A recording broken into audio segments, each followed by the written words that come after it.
Now there are quite a few exercises that you want to avoid when you are in a flare-up. It is gonna be a given. Anything overhead, go ahead and take it out. So typically when you're dealing with a shoulder flare-up, we already know that the most commonly injured muscle of the rotator cuff is that supraspinatus, and anything overhead, that shoulder's already compensating and doing other things, and you're gonna continue to fray that muscle if you continue to do overhead exercises when that muscle's a problem. So we're going to take away any overhead exercises for the time being.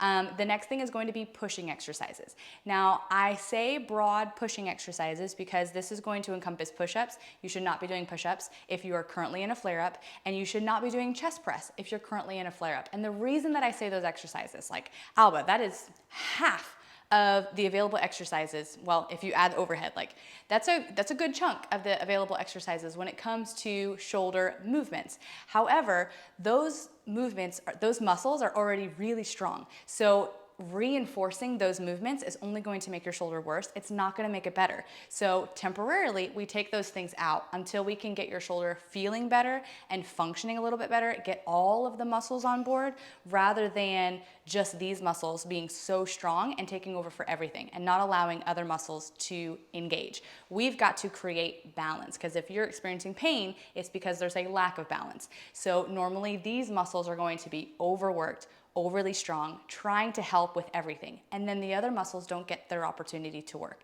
So put any pushing exercises. So anything here, so that's gonna include a chest press, that's gonna include a chest fly, that's going to include push-ups.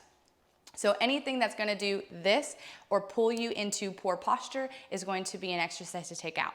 Another common exercise that we're going to take away temporarily is going to be bicep exercises, because again, most people, they go to the gym and they do all sorts of bicep exercises. These muscles tend to be overly strong, overactive, and not allowing other muscles to engage. And so it starts pulling the shoulder in this forward posture position, and we have to work really hard to get these muscles back. If we continue with those exercises that are reinforcing that, your progress is going to be slower. So we're going to take them out temporarily, get your shoulder feeling and moving a little bit better, and then we'll slowly add those exercises back in.